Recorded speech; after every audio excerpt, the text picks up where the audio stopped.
Chers amis, bonsoir. Rythme scolaire. Je n'ai pas fini. Il y a un truc que j'ai oublié, dont j'ai oublié de parler, pardon, dont j'ai oublié de parler tout à l'heure. Il se trouve qu'il y a eu un crime.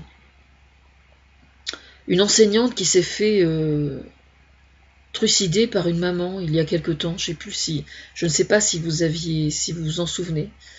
Évidemment, tout le corps enseignant était en état de choc, ce qui est bien normal. Moi, je sais pour quelle raison cette femme s'est fait tuer. Elle ne méritait absolument pas, bien évidemment, ce qui lui est arrivé. C'est absolument terrifiant qu'il puisse arriver une chose pareille. Mais je comprends la maman. Je comprends la maman. La maman, je crois, avait été internée en hôpital psychiatrique. Et il se trouve qu'il existe un gros problème aujourd'hui dans le milieu psychiatrique par rapport au respect de la maternité. C'est-à-dire que dès l'instant qu'une maman soit fait une dépression, soit a effectivement une pathologie, mais ça n'est pas parce qu'une maman a une pathologie qu'elle est une mauvaise mère, c'est beaucoup plus complexe que ça. La psychologie, c'est extrêmement complexe. Je m'y connais un peu, mais il y a une chose qui est sûre, c'est que dans le milieu de la psychiatrie,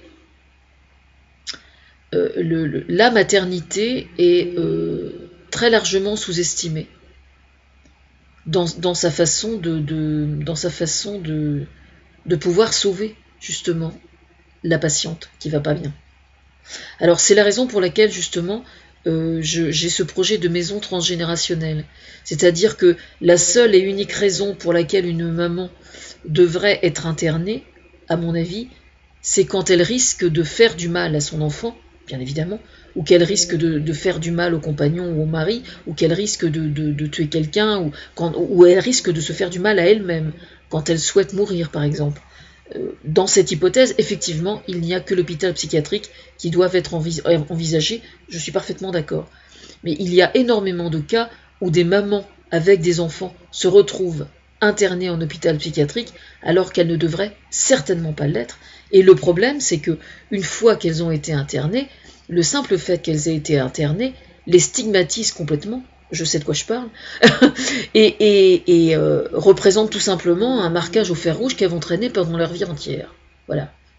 Et cette maman, à mon avis, si elle a tué cette enseignante, je suis quasiment certaine que c'est tout simplement, d'une certaine façon, comme un crime passionnel. C'est-à-dire que la jalousie qu'elle ressentait, il est tout à fait probable que l'enfant, la gamine, a surinvesti sa relation avec les enseignants, ce qui est tout à fait normal, parce que évidemment, à partir du moment où elle sentait sa mère en grand état de fragilité, eh bien, elle surinvestissait l'école, comme ça arrive très souvent dans ces cas-là, et la maman le percevait, tout simplement.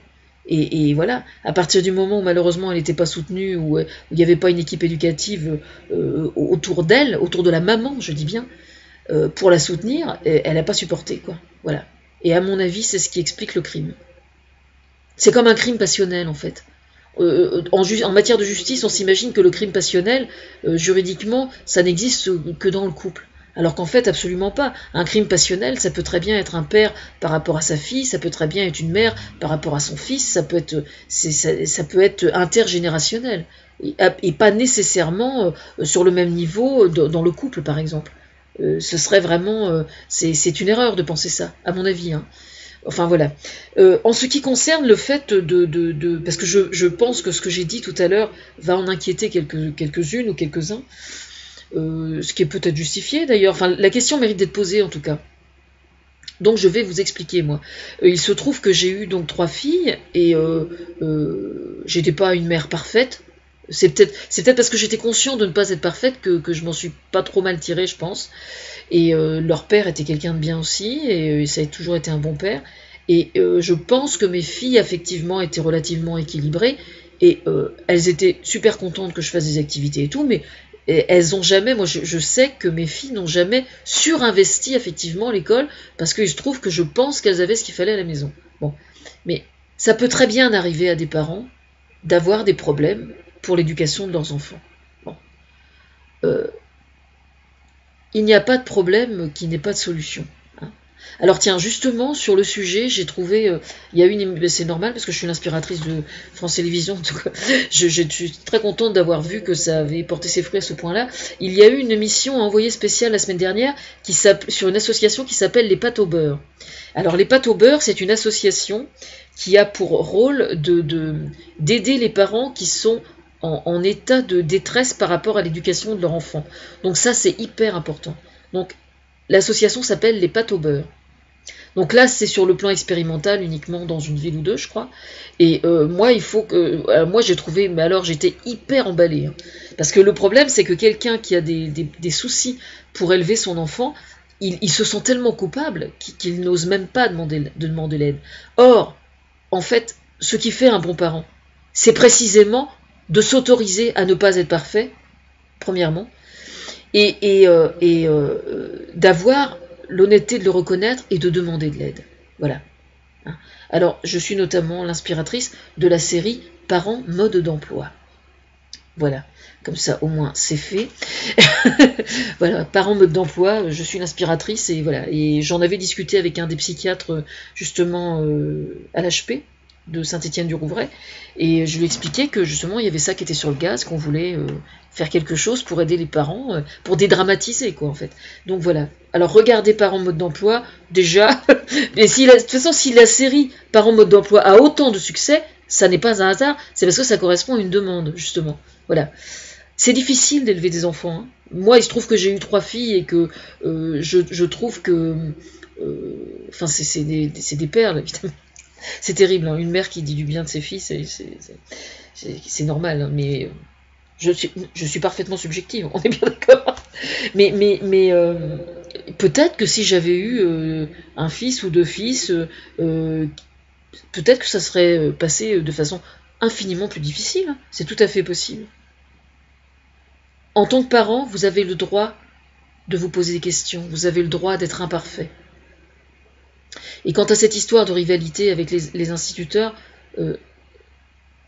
ça ne se produit que dans des cas vraiment extrêmes où les parents vont vraiment très très mal et où l'enfant le perçoit. Moi j'avais une amie, quand j'étais au collège, qui était dans ce cas-là. Il arrive par exemple qu'un enfant qui a des capacités intellectuelles assez importantes et qui a de gros problèmes à la maison, dans la famille, surinvestisse complètement le côté scolaire.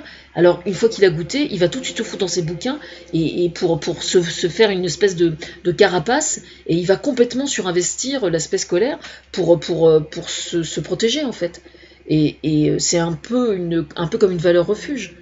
Et c'est bien, parce que ça veut dire que l'enfant a un bon réflexe de survie, quoi. L'enfant est opportuniste en fait. Un enfant qui souffre, s'il n'obtient pas de ceux qui sont censés lui apporter ce dont il a besoin, il va par instinct aller chercher ailleurs ce qui lui manque.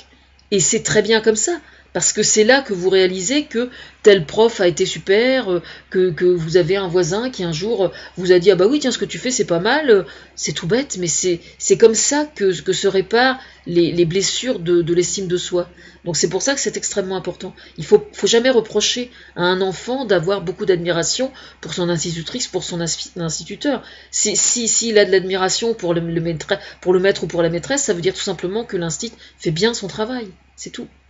Mais c'est vrai qu'il y a un petit peu un côté un peu mère-poule, hein, comme moi je le suis de toute façon, c'est évident, oui. Et c'est rassurant. Ça veut dire, c'est important parce que ça veut dire que si jamais l'enfant a un souci, il aura plus de chances de se confier à l'instituteur ou à l'institutrice. Et s'il ne peut pas se confier à ses parents parce qu'il va mal et qu'il ne peut pas se confier au maître ou à la maîtresse parce que les parents ne supportent pas, à quoi voulez-vous qu'il se raccroche, quoi? Je veux dire, il faut penser aux enfants d'abord. C'est ça, moi, mon message. Les enfants d'abord. Voilà. Pour aujourd'hui, ce sera tout. Hein. Je suis fatiguée, récréation maintenant.